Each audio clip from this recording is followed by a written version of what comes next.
BJP ಅವರು ಯಾವಾಗಲೂ ಹೇಳೋದು ಆಯಿಲ್ ಬಾಂಡ್ ಮಾಡಿಬಿಟ್ಟಿದ್ರು.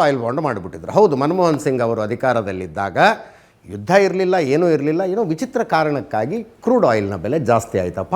ಆ ಹೆಚ್ಚುವರಿ ಬೆಲೆಯನ್ನು ಗ್ರಾಹಕರ ಮೇಲೆ ಹಾಕಬಾರ್ದು ಅನ್ನುವ ಕಾರಣಕ್ಕಾಗಿ ಅವರು ಆಯಿಲ್ ಬಾಂಡ್ ಮಾಡಿದ್ದು ಹೌದು.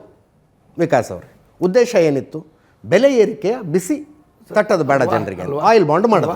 ನಾವೀಗ 2022ರಿಂದ ಯಾಕೆ ಅಲ್ಲ, ಇಬ್ಬರ ವಾದವು ವಿಚಿತ್ರ ಅಂತ ಯಾಕೆ ಹೇಳಿದೆ ಅಂತಂದರೆ, ಕಾಂಗ್ರೆಸ್ನವ್ರು ಏನು ಹೇಳ್ತಾರೆ, ಯುದ್ಧ ಶುರುವಾಗಿ 76 ದಿವಸ ಆಯಿತು, ಈಗ ಯಾಕೆ ಬೆಲೆ ಏರಿಕೆ ಮಾಡಿದ್ರಿ ಅಂದರೆ, ಹಾಕಿದ ಬೆಲೆನ 76 ದಿವಸದ ಹಿಂದೆ ಯಾಕೆ ಹಾಕಲಿಲ್ಲ ನೀವು ಅಂತ ಕೇಳ್ದಂಗಿದೆ ಇದು.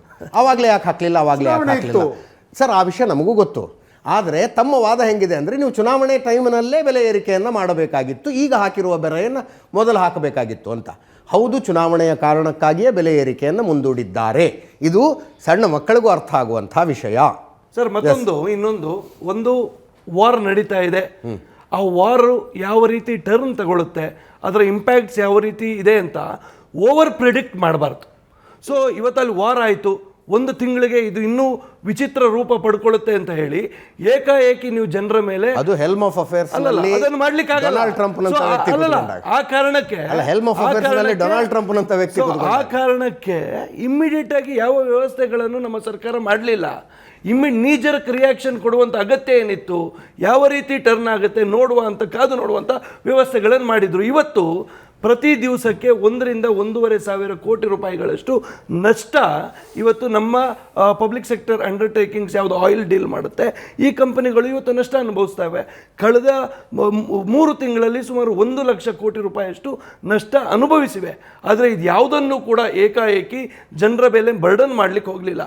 ಉಳಿದ ದೇಶಗಳಲ್ಲಿ ಪ್ರಶ್ನೆಗೆ ತಾವು ಉತ್ತರ ಕೊಡ್ತಾ ಇಲ್ಲ ಅವರೇ. ಕ್ರೂಡ್ ಆಯಿಲ್ ಬೆಲೆ ಕಡಿಮೆ ಆದಾಗ ಪೆಟ್ರೋಲು ಡೀಸೆಲ್ ಬೆಲೆ ಕಡಿಮೆ ಆಗಬೇಕಾಗಿತ್ತು, ಯಾಕೆ ಕಡಿಮೆ? ಸರ್, 2022ರಿಂದ ನಾವು ಪೆಟ್ರೋಲ್ ಪ್ರೈಸಸ್ ಅನ್ನು ಏರಿಕೆ ಮಾಡಲಿಲ್ಲ.